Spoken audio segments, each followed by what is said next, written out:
Assalamualaikum, selamat datang di Al-Azhar 55 Podcast.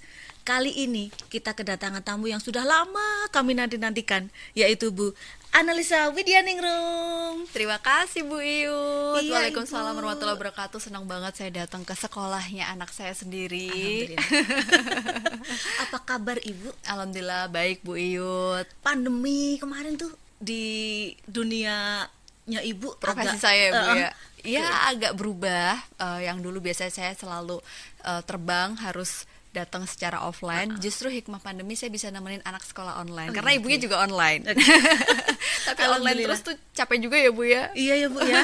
Tapi alhamdulillah Sekarang kamu di udah dunia membaik ya. pendidikan, yes, di dunia pendidikan juga harus belajar itu dan alhamdulillah per Mei kemarin ya udah cukup membaik dan insya Allah Juli besok fully okay everything in pendidikan. Alhamdulillah, saya juga senang banget dampingin kakak online. Seru kok Bu, walaupun online. Kemarin Rafa happy dan saya juga sebagai orang tua ngerasa kayak ya awal-awal khawatir ya, tapi ternyata tidak mengubah model pembelajaran yang kita harapkan sebagai orang tua. Iya Ibu. Alhamdulillah terus tahun depan insya Allah sama adik. Iya, Gabung juga dengan dan kita. offline semua. Insya Allah. Dulu pertama kali kenal Al-Azhar itu karena apa dan ada cerita apa itu Bu? Jadi saya tuh kebetulan ngeliat ponakan Bu Yud. Rehan kan dulu sama Bu Yud juga Iya, kan. iya. Nah, saya ngeliat ponakan saya dari dia TK, terus kayak kok sekolah ini tuh agamanya bagus ya. Insya Allah. Terus anak ini juga hafalan doanya bagus. Iya, iya. Nah, kebetulan saya sama suami emang dari dulu pengen nyari itu sekolah agama dulu Bu Yud. Alhamdulillah. Nah, makanya karena ngelihat sekitar, terus kemudian orang-orang yang nyekolah anaknya di sini juga kok banyak yang cocok, akhirnya kita udah sama sekali nggak nyari sekolah lain Bu, udah Al-Azhar aja. Senang dengarnya Ibu. Iya. Pengalaman menarik anak-anak sekolah di Al-Azhar atau khususnya mungkin di Al-Azhar 55 ada nggak Bu? Pengalamannya mungkin ini ya, ketika dari Al-Azhar 31 di TK, terus kemudian di 55 ini tuh dari bahasa. Karena dulu tuh saya pengen banget sama suami, selain agama, kita juga pengen anak kita tuh berwawasan internasional kan Insya Bu, Allah. dengan bahasa Inggris yang lancar gitu. Iya, iya. Dulu tuh kayak nggak nyangka bakalan bisa secepat itu belajar bahasa Inggrisnya gitu. Jadi kalau misalnya kayak lagi di mall ngeliat anak kecil bahasa Inggrisnya lancar tuh, kita tuh kayak berdua gimana ya cara ngajarinnya. Dan Masya Allah ternyata si kakak itu sebelum masuk ke 55 cuma kayak butuh waktu 6 bulan, kita 6 bulan, stimulus oke. di rumah, kok lancar banget Oke, gitu. Dan mungkin pengalamannya waktu nemenin sekolah online Bu. Oke. Karena saya jadi mikir ngajarin matematika pakai bahasa Inggris. Jadi lebih susah. Iya, iya. Harus 2 kali. Ngajarin agama pakai bahasa Inggris, ngajarin bahasa Jawa pakai bahasa Iya, Inggris. bener, ngajarin Jawa Itu yang kita- susah. kita 3 bahasa kalau ngajarin Jawa. Iya benar. Ternyata ibunya jadi belajar lagi. Itu sih Iya, yang iya. saya rasa pengalaman serunya. Nggih, nggih. Waktu itu anak-anak juga mostly saya tanya, what grade do you think English is easy? Mostly they say grade 2 is easy. Started from grade 2. Itu aja yang dari 0 Inggrisnya Ibu. Iya, Apalagi iya, kalau iya. dari supporting sistemnya di rumah ada, itu akan lebih Masya cepat Allah. insya Allah. Semoga ya Bu ya. Semoga Bu. Kalau dari kombinasi 3 kurikulum, Iya. kan kita Cambridge Ibu, mostly for math, science, Yes. English. Also for Islamic and Al-Quran values kita dari Al-Azhar. Also national curriculum itu mostly for bahasa Indonesia and civic. Nah, perpaduan 3 itu Ibu ataupun Rafa adaptasi dan ada challenge apa nggak Bu? Tuh. Challenge-nya pasti pertama bahasa ya Bu Yud, karena saya juga nggak nyangka justru malah Rafa itu bahasa Inggrisnya lebih lancar, lebih cepat, lebih British daripada orang tuanya dari yang kita kira. Jadi justru malah waktu awal masuk ke kelas 1 dia tuh paling susah ngikutin kurikulum nasional yang berbahasa Indonesia. Malah. Jadi PR-nya tuh malah justru bahasa Indonesia Bu. Gitu ya. Makanya waktu kemarin ngobrol sama wali kelas gitu ya, kakak itu paling susah bahasa Indonesia karena dia lagi ngelotok-ngelotoknya bahasa Inggris, terus dia harus bahasa Indonesia. Tapi saya selalu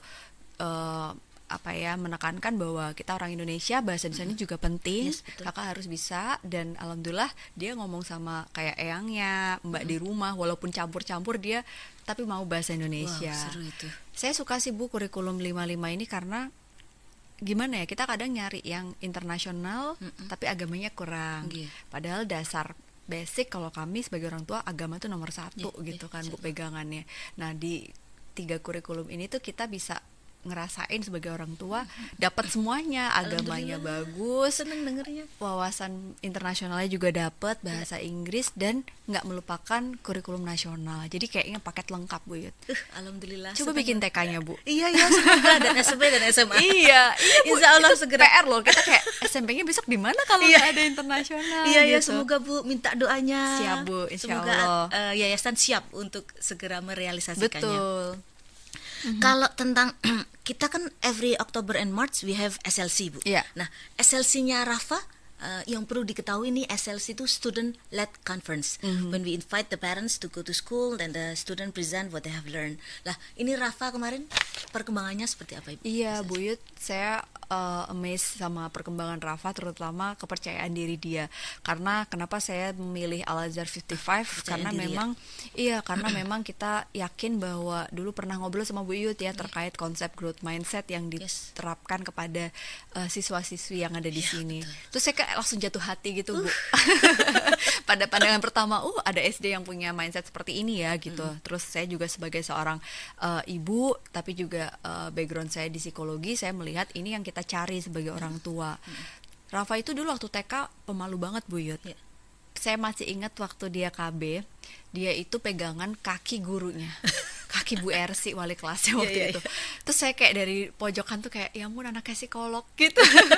Terus kayak tapi saya berusaha untuk kayak menyadari bahwa ya semua anak terlahir dengan kondisi yang spesial dan beda-beda. Akhirnya kita stimulus sampai akhirnya saya masya Allah kemarin waktu SLC saya dampingi karena online. Saya nggak nyangka anak ini bisa sepercaya diri itu, konsep pemahaman dia juga bagus. Terus yang saya bikin kaget lagi nih Bu Yud, dia cerita besok ada assembly dan dia jadi salah satu, saya nggak tahu tuh kan, saya nanya pemerannya ada berapa, ada 2, Pak Raden sama Unyil. Dia jadi Unyil yang nari-nari kan, jadi kayak anak saya jadi pemeran yang maksudnya lumayan utama nih di sini. Dia berani, dia pede, dan ternyata dia enjoy Bu. Itu yang saya ngerasa masya Allah banget deh. Iya, perkembangannya Alhamdulillah saya senang. Nah, memang konsep growth mindset ini kami komitmen dari tahun kedua kami Bu, 2018 bahwa kami juga menyaksikan anak-anak yang bahasa Inggrisnya dari nol. If you want to learn, then finally they can. Wah, itu seru growth mindset itu. Kita nggak menjustifikasi anak-anak bahwa you are smart in math then you probably your future will be on math, itu nggak gitu, tapi everything we can learn everything. Betul. Njah Ibu, tentang online class kami kemarin, 2 tahun ya, almost 2 years ya, malah lebih ya Bu. Tapi Rafa mendampinginya setahun ini. Setahun ya, di 55 yang 31 yang setahun kemarin. Apakah itu cukup meaningful Ibu? Learning loss-nya terlalu banyak tidak? Atau gimana? Saya sih pasti yakin offline tentunya lebih baik ya Bu. Cuma kan nggak ada pilihan, kondisinya seperti itu. Cuma kalau saya pribadi, kalau kita sebagai orang tua, saya menekankan growth mindset itu ada gitu. Misalnya ketika dia mengerjakan tugas. Nah waktu Rafa ngerjain tugas, somehow dia bilang I cannot do that mami gitu, I cannot do this. Terus saya berusaha untuk menyampaikan bahwa kayak dengan kalimat saya intinya kayak you don't need to be the smartest person in your classroom, but you have to be the most hard worker. So you need to be hard work to do this gitu. Jadi saya cuma menekankan coba lagi, dan kakak tuh bukannya nggak bisa tapi belum bisa. Nah itu yang menurut saya peran orang tua ketika online tuh sangat besar. Saya bersyukur makanya pandemi kemarin kayak nggak terlalu banyak terbang-terbang kan Bu Yud. Jadi bisa saya nggak bantu ngerjain tugas dia, tapi saya kasih kata-kata yang membuat dia yakin. Iya, karena itu jauh lebih penting Bu Yud. Mungkin saya nggak memastikan dia mengerjakan worksheet itu selesai di waktu itu. Kadang nggak selesai juga Bu Yud. Saya selalu bilang maaf ya Mister, Rafa nggak selesai gitu. Tapi nanti ada satu momen kita ngerjain bareng kalau saya ada waktu. Dan yang penting saya melihat proses dia menikmati belajar tanggung jawab di kelas 1 itu. Banget, Ibu. Yang penting itu dulu deh Bu Yud. Seperti growth mindset say that everything is hard before it's easy ya Bu. Iya, betul banget. Awal-awalnya pasti kita belajar masak dulu, kalau pas nggak suka masak ya. Iya, benar. Sulit juga ya. Dan itu yang sebenarnya akan membuat anak bisa menjawab tantangan ke depan nggak sih Bu Yud gitu. They want to learn everything. Ya, itu yang saya ngerasa curiosity Rafa, terutama kalau ngobrol sama wali kelas, kelihatan banget curiosity dia itu sangat tinggi gitu. Semakin kesini makin percaya diri untuk nunjukin keingintahuan dia. Itu yang saya seneng banget. Seneng Jadi nggak ada dengarnya. yang lost sih Bu online. Maksudnya pasti selalu ada hikmahnya Oke. juga gitu. Iya, kalau kita ngambil positifnya ya Ibu.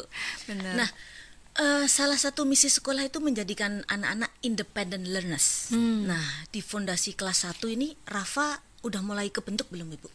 Mungkin Independent learnersnya. 100% belum ya Bu, Oke. tapi progresnya ada. Jadi kayak dia punya tanggung jawab. Misalnya nih kadang kalau pagi kan kita nyiapin 2 anak, terus kemudian adiknya terlambat gitu, terus dia langsung kayak punya tanggung jawab untuk Oke. aku nggak mau terlambat gitu. Oke. Come on, cepetan gitu. Be hurry adek gitu. Yeah, that's good. Jadi itu salah satu bentuk dia tanggung jawab terhadap betul. sekolah. Terus kemudian ujian, dia juga waktu itu belajar sama saya. Ada momen dimana saya waktu itu kan lagi sibuk banget. Saya tuh salah ngasih worksheet untuk dia belajar. Terus habis itu Oke. dia langsung kayak ada, Mami kayaknya ini tuh udah aku pelajarin kemarin Oke. gitu. Oh berarti anak ini paham gitu. Artinya terus saya make sure lagi ke wali kelas. Oh benar, jadi dia punya pemahaman tentang mana yang harus dia pelajari di term 4 itu, dan dia paham tentang materinya. Jadi dari situ saya melihat dia punya tanggung jawab yang udah mulai muncul. Iya, Semoga Bu, makin ya. bagus ya Bu. Iya, alhamdulillah. Nah, contrary on that, itu banyak parents yang masih spoon feeding ke anak-anak Ibu.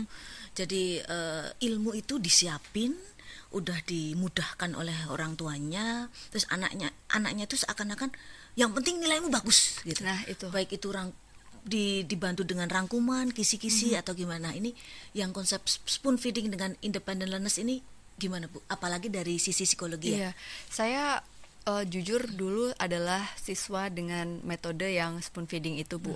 Jadi saya belajar dari situ, saya nggak mau anak saya kayak gitu. Oke. Karena jatuhnya bisa jadi in positive way, wah kalau jadi ambisius, terus kemudian jadi punya satu penekanan bahwa aku harus paling bagus, Oke. juara supaya orang tua aku begini Oke. Itu ada beberapa yang seperti itu. Tapi ada juga yang justru malah kayak dia cuek sama pembelajaran gitu. Jadi saya ngelihat ada juga anak yang dicokokin gitu sama orang tuanya, dia kayak nekan Bu, kayak Iya, kekenyangan. iya. Akhirnya dia malah jadi abai sama sekolahnya. Nah saya nggak mau anak saya menjadi keduanya. Oke. Sehingga independent learners ini saya pengen dia punya keingintahuan yang tinggi, dan kebutuhan dia untuk belajar itu adalah needs-nya dia Yes. gitu, bukan saya. Yes, Makanya true. saya nyari sekolah yang gak ada ranking, dan nilai itu memang penting, tapi ranking bukan segala-galanya, dan itu ada di 55 ya Bu. Yes. Apalagi juga sebagai Cambridge School, Ibu, semua Cambridge School di dunia itu mempunyai value learning itu riser, responsible, Yes. innovative, confident, engaged, and reflective. Nah itu tadi udah kita bahas semua Betul, ya, ada betul semua banget. di anak-anak 5 learners ini. Semoga kami tetap komitmen di situ. Anak-anak juga menjadi riser student, the teachers also riser teachers, also the principal. Wah iya dong, To be siapa the dulu riser. prinsipalnya? Karena To be- kalau kita lihat kan 2025, 2045 nanti yang dibutuhkan itu semua kan yang Bu Yud sebutkan tadi. Yes, Skill-skill yang mereka butuhkan. Oke. Beberapa parents sedihnya itu masih takut di sekolah yang berbahasa Inggris, orang bahasa Indonesia aja nggak dong Bu, gimana bahasa Inggris itu ada Bu yang kayak gitu. Banyak sekitar saya gitu. Nanti siapa yang mau nemenin belajar? Ya anaknya belajar sendirilah. Saya gitu dalam hati, tapi ya itu masing-masing pilihan ya Bu ya. Iya bener, ada juga yang takut ngapalin vocab sama grammar gitu, kayak kita dulu gitu ya. Bener Bu, kan Belajar kita bahasa Inggris. grammar banget gitu ya Bu ya. Aduh, bener Iya, itu. padahal kita di 55 itu we just use the English, Yes. then finally the students can master the Iya betul the banget, karena English. language is an art kan Bu, jadi Yes. nggak bisa dihafalin. Yes. Dan itu yang terjadi pada proses pembelajaran anak umur seusia kelas 1 SD sih saya lihat. Iya, lebih cepat Lebih kalau dia. cepat gitu, lama-lama kok lebih aksennya bagusan mereka daripada Yes, saya ya. aksennya Gitu. also. Aksennya juga. Kalau yang kayak tadi di rumah nggak ada yang bisa bahasa Inggris itu nggak masalah kan ya Bu ya? Nah ini Bu, saya tuh pengen nekanin juga. Saya sama suami tuh bahasa Inggrisnya nggak yang bagus-bagus banget. Kita nggak pernah ada pengalaman tinggal di luar negeri sebelumnya, tapi memang bisa gitu menggunakan bahasa Inggris. Jadi kalau flashback, Rafa Nasya itu dulu belajar bahasa Inggris justru gara-gara pandemi Bu Yud. Oh, Awal pandemi tuh mereka masih TK, berbahasa Indonesia, terus pandemi awal saya sibuk kerja, suami juga iya, dan itu kita di rumah tapi saya sibuk, suami Iya, sibuk. iya. Akhirnya mereka pakai gadget, nonton YouTube. kita bikin rules. Oke, gimana mereka memanfaatkan si gadget ini? Boleh nonton YouTube, iya, benar. tapi harus bahasa Inggris. Yang Untungnya manut, educating ya. untungnya manut Bu, untungnya nurut. Jadi mereka nggak mau nonton. Saya juga takut ya Bu, YouTube yang berbahasa Indonesia kebanyakan isinya tuh prank-prank yang agak-agak mengkhawatirkan. Iya, okay. Nah kalau Inggris kita siasati dengan YouTube Kids, akhirnya mereka ternyata paham. Terus saya bikin aturan kedua, setelah saya ngeliat mereka ngobrol pakai bahasa Inggris dengan bahasa yang campur, saya bilang kalau gitu kita sekarang kalau maghrib sampai malam ngobrol berempat harus bahasa Inggris. Oh gitu ya. Saya sama suami Bu, bahasa Inggrisnya campur-campur, grammar nggak dipikirin. Yang penting you know what I mean lah. Yang penting pakai ya. Yang penting pakai gitu. Nah dari situ saya sama suami terinspirasi dari anak-anak ini, kok cepet, cuma 2 bulan 3 bulan, akhirnya kita ngerasa oke, ini bukan kita masih yang harus yang ngajarin, kita harus pakai native. Saya carilah kursus native yang online karena saya sibuk, suami sibuk, ya udah cari kursus online. Kita nyari orang native yang memang orang UK. Nah tapi tinggal di sini, akhirnya by online kok dia bisa ngikutin si native ini dan happy. Bahkan waktu itu saya sempat offin kelasnya karena mau masuk kelas 1, dia nangis, dia minta ngerengek gitu sih Bu, nggak nangis, kayak aku tetap mau les sama mister ini gitu. Terus akhirnya saya lanjutin sampai sekarang. Jadi udah setahun dan Masya Allah banget Bu, sekarang malah lebih bagus mereka. Kayaknya IELTS tinggian mereka daripada ibunya. Gitu. Nah, kalau tadi bahasa campur tadi, ada kisah lucu nggak? Karena beberapa kisah anak-anak ini ada yang banget Bu. Tidur aja kadang no please I don't want that gitu. Itu level dimana kita yakin bahwa mereka udah bahasa Inggrisnya udah oke banget. Karena marah aja ngigau, kita kan kalau marah mikir ya Bu, kalau pakai bahasa Inggris nggak jadi marah, bahasa Jawa gitu ya enak ya. Nah itu tuh dia bisa dengan bahasa Inggris. Terus yang bikin lucu kalau ngobrol sama Mbak, dia kalau mau mandi misalnya kayak, Mbak setiap kali aku shower gitu ya? Jadi bahasanya kayak beneran aksen kayak artis itu tuh Bu gitu. Showernya itu harus yang bener ya gitu. Kayak setiap kali aku shower jadi campur-campur, ya udah itu natural. Dan kalau kita ngomong Inggris kadang dia yang benerin Bu. Gitu ya. Dia ngomong pronounce yang bener apa gitu lah. Ini mereka malah lebih. Jadi nggak usah khawatir kalau anak kita dari keluarga yang tidak berbahasa Inggris. Karena jujur saya sama suami juga bukan yang bahasa Inggris yang pernah tinggal lama di luar negeri, enggak. Tapi kita belajar bareng. Nah, memang penting sih menciptakan support system yang mendukung. Kalau memang orang tua nggak bisa ngajarin, kan anak bisa belajar sendiri dari sekolah, film, buku. Jadi akhirnya saya tuh membuat malam itu ada reading time, kita baca buku bahasa Inggris. Nah, every night. Apalagi pas awal-awal mereka belajar bahasa Inggris itu Bu. Kalau sekarang mix antara reading book sama cerita, nonton. Jadi kita suka ada Netflix, terus filmnya tuh udah film yang kita pilih, film tapi subtitlenya in English. Dan itu ngefek banget buat anak-anak. Satu, dia belajar bahasa. Yang kedua dia literasinya dia baca karena kan subtitle in English. Terus dia listeningnya juga terstimulus. Jadi 2 itu. Ketika dia baca buku yang buku hard copy, itu kan analyticalnya dia gitu ya Bu ya. Saya ngerasa itu juga ngaruh. Jadi dia paham dan menciptakan keinginan baca itu juga kalau nggak dari kecil susah nggak sih Bu Yud? Iya, dari kecil harusnya memang. Betul. Nggak bisa ujuk-ujuk suka buku gitu ya. Bener. Harus dari kecil. Dan ada intervensi ya. Ada pelajaran juga kan di 55 Bu. Ada reading time gitu. Kalau saya lihat namanya reading log itu. Jadi ternyata itu yang kami tahu nih, yang sudah kami lihat itu di Australia sama New Zealand melakukan itu. Namanya mereka LLI, Level Literacy Intervention. Nah, saat kita punya tamu dari Jerman, itu prof dari Jerman, itu ternyata di Jerman nggak ada Bu literasi di sistem pendidikannya loh ya. Justru malah beliau ini ngedep ke kita reading lognya kayak apa tuh kita. Dari sampai sekarang masih keep in contact dengan prof dari Jerman. Ternyata tidak semua negara maju literasinya tinggi. Maju. Iya betul. Jadi memang itu yang harus ditekankan juga ya Bu dari kecil ya. Tadi sempat juga saya sendiri tuh kalau ketemu wali murid tuh pernah morning gitu. Saya kecampur nih Japanese sama saya pikir waktu itu waduh udah ngaco nih saya nih pikirannya. Ternyata di dunia bahasa when we having another language, meaning that we have another souls. Yes. So okay, that's fine. So I have 3 souls, bahasa Indonesia, Japanese, and English. Jadi saya tidak menyesalinya, itu spontan ya. Betul, Good betul. morning. Dan itu tetap ini ya Bu, tetap menjadi aksen yang memang ya Bisa diterima. bisa diterima Yes. dan nggak masalah sebenarnya. Yes, iya sih, Bu.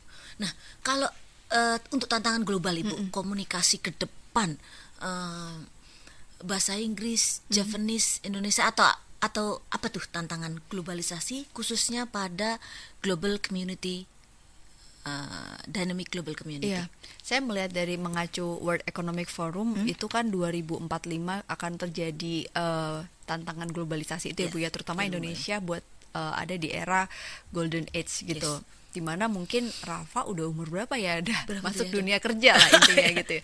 Itu pasti dinamikanya bukan lagi mereka yang pintar secara intelektual, rapot, ranking, itu menurut saya tuh akan tidak menjadi patokan gitu. Tapi bagaimana communication skill mereka, ya pasti bahasa Inggris, karena menurut saya sekarang aja orang kalau nggak bisa bahasa Inggris kesulitan untuk bisa improve diri mereka. Makanya kenapa saya memaksakan untuk harus ada kesempatan nih kalau bisa kita lanjut ke sekolah ke luar negeri supaya anak-anak merasakan sistem pendidikan di sana, bahasa Inggrisnya seperti apa.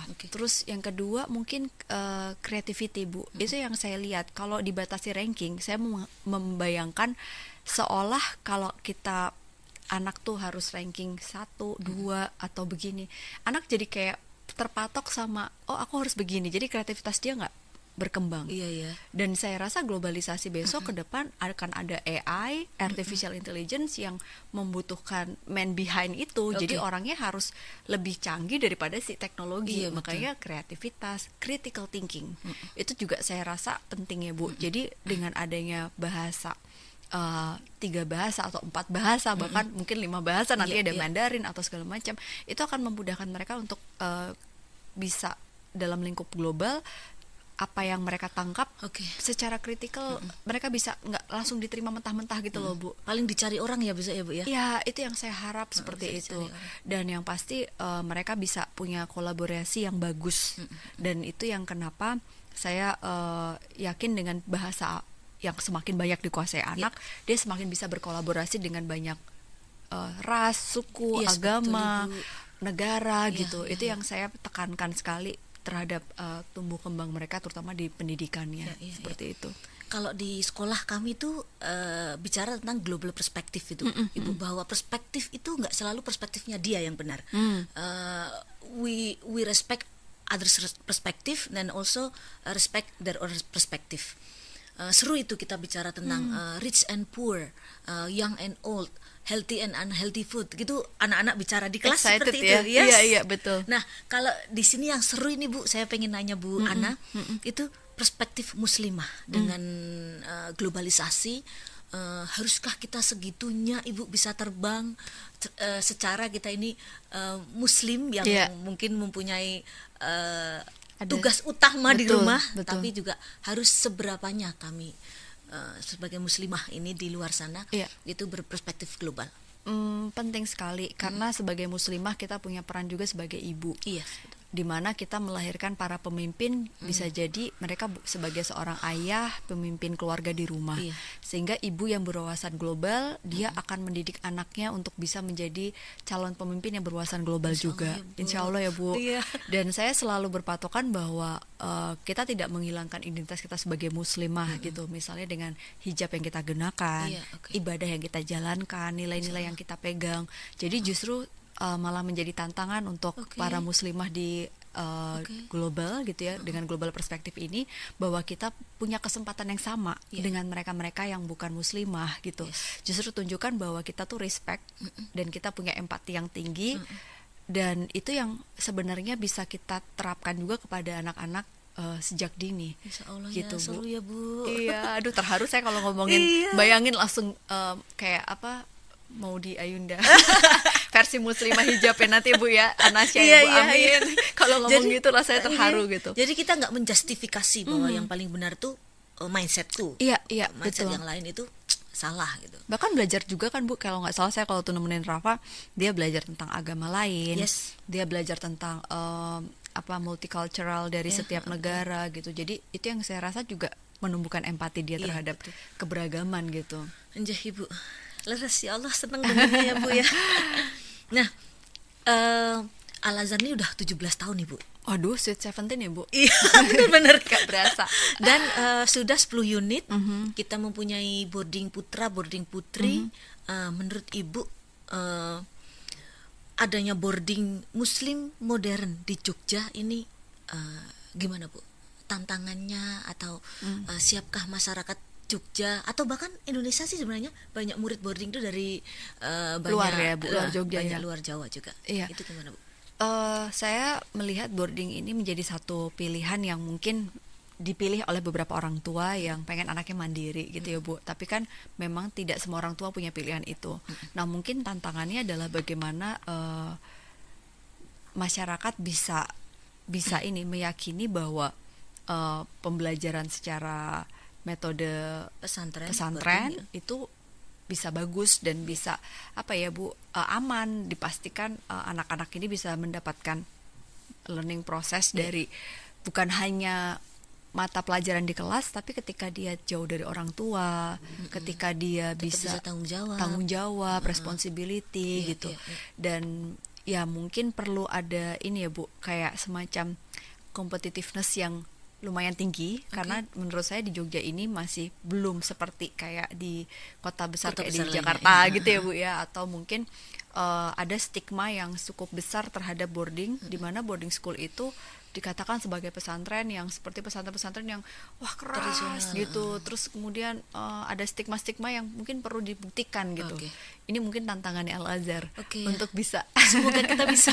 Iya. Kalau dari segi psikologi itu juga bukan sesuatu yang menjadi masalah Ibu. Ready mereka anak SMP, SMA untuk sekolah berboarding gitu. Saya melihatnya ini sangat dipengaruhi oleh pola asuh dan background keluarga ya Bu Yud. Dan pasti kalau memang orang tua itu menyiapkan anaknya untuk boarding, saya rasa harus dipersiapkan sejak mereka kecil. Jadi ada gambaran besok kalau kakak sama Dede SMP SMA itu akan lanjut di boarding, nanti akan tinggal jadi orang. Jadi kebanyakan kalau yang saya lihat di misalnya datang ke psikolog di ruangan konseling saya itu kebanyakan dipaksa orang tua Bu. Kasihan ya.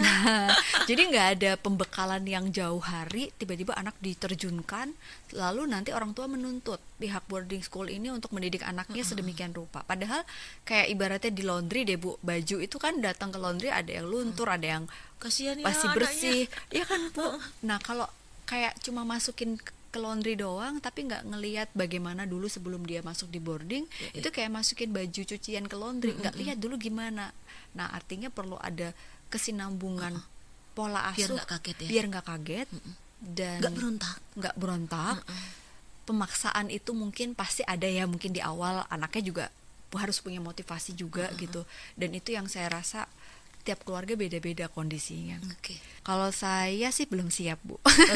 Kalau saya sendiri merasa belum siap karena memang mungkin karena nggak ada bayangan, nggak ada gambaran gitu. Dan anaknya malah kemarin sempat bilang gini ke bapak, ke suami saya gitu. Intinya dia bilang, dia cerita tentang boarding school di sekolahnya, terus should I go there with sister gitu. Terus kayak bapaknya ngeliat saya langsung nggak siap gitu. Bapak ibunya, apalagi kalau bapak ibunya nggak siap ya. Iya, itu kebanyakan kan anaknya. Kalau saya makanya saya nggak siap Bu. Masih pengen ngunyel-ngunyel. Mungkin karena masih kecil juga sih sekarang. Tapi nggak tahu nanti ke depannya. Iya, seru Ibu bicara tentang pendidikan, anak-anak, global perspektif, muslimah apalagi. Nah, ada pesan-pesan nggak buat ibu-ibu muda nih biar terwawaskan, terdidik ke depan tuh seperti apa? Nah, apa Bu dengan untuk ibu mungkin muda? Saya juga sebagai ibu masih berproses dan belajar ya Bu, journey-nya anaknya masih kecil. Tapi yang saya yakini adalah ketika kita pengen mendidik anak kita untuk menjadi apa ya, anak yang soleh dan kedepannya bisa punya competitiveness yang tinggi di dalam persaingan global, ya dimulai dari kitanya sebagai orang tua yang harus punya kesadaran untuk selalu belajar. Kadang-kadang kita tuh berpikir bahwa anak itu harusnya begini sebelum kita melihat diri kita gitu. Padahal sebenarnya masih ada kok cara kita untuk menerapkan mindset yang bertumbuh juga. Iya, betul. Kadang-kadang tadi nih Bu, ada yang aduh saya kan cuma lulusan ini Mbak, masa anak saya di sekolah di internasional sih gitu. Padahal sebenarnya mungkin secara ekonomi mampu gitu ya Bu Yud. Nah, saya justru malah pengen menyampaikan bahwa justru karena kita dulu belum punya kesempatan untuk bisa mengenyam pendidikan seperti itu, ini anak kita. Dan mereka kita bukannya nggak bisa tapi mungkin belum bisa. Artinya kita yang harus growth mindset dulu kan Bu. Betul Iyut, ya. gitu. Parents juga perlu growth mindset ya. Betul, karena kalau enggak jatuhnya kita akan nggak sinkron sama pola asuh yang diterapkan di sekolah. Dan saya yakin bahwa ibu adalah madrasah pertama anak, sehingga ibu yang berwawasan luas, punya kualitas dalam mengasuh anak, dia akan melahirkan anak yang berkualitas juga. Amin. Dan jangan pernah berhenti untuk belajar sebagai orang tua, karena setiap harinya selalu ada surprise kecil yang membuat kita tuh kayak ngerasa tertampar sama proses kita menjadi ibu. Berarti long life learners ya. Yes, bener banget. Belajar sepanjang hayat. Even when we are 60, 70. Iya, benar. Orang tua itu kita kayak lifelong learner banget, karena kita ngerasa kayak kok kayak kurang terus ya. Kok saya betul, harus kayaknya gitu ya. Reflektif ya Bu ya. Sangat Bu gitu. Kok kayaknya saya tuh belajar psikologi kok anak saya masih gini ya. Apa yang kurang ya? Saya tuh udah jadi ibu, kok anak saya masih gini, kok apa ya gitu. Nah, itu sebenarnya adalah proses yang selalu dialami setiap ibu di dunia ini sih Bu. Betul. Seandainya ya. Semoga dengan ini ibu-ibu muda di sana pengen belajar growth mindset, recommended banget. Abis ini langsung pada cari-cari tuh bukunya growth Carol mindset. Dweck. Bukunya Carol Dweck, biar kita berkembang terus, long life learners. Kitanya jadi lebih baik, nanti anak-anak kita jadi jauh lebih baik lagi. Betul sekali gitu, Bu. Ibu. Dan saya jadi ingat kalau ngomongin Carol Dweck itu ada penelitiannya dia secara longitudinal kan Bu Iyut, di mana anak yang intelektualnya tinggi akan kalah dengan mereka yang punya daya juang yang tinggi, dedikasi, pola pikir yang berkembang, determination, effort, betul banget. Jadi itu yang mungkin harus kita yakini, yang penting dalam proses pembelajaran anak kita di rumah maupun di sekolah. Keep on learning. Yes. Even when we are 50, 60, 70. Iya dong, bener Bu. Masa mau kalah ya sama yang masih kecil, yang tua harus belajar juga. Yes, betul Ibu. Baik Ibu, terima kasih sekali sama-sama, sudah berbincang-bincang dengan kami, dan sudah paling penting udah mempercayakan kakak sama adik di Al-Azhar 55. Titip ya Bu ya. Yes. Insya Allah Ibu siap. Semoga effort Ibu, perjuangan Ibu, pendampingan Ibu menjadi amal ibadah. Amin. Yang tetap hidup saat kita pun tiada.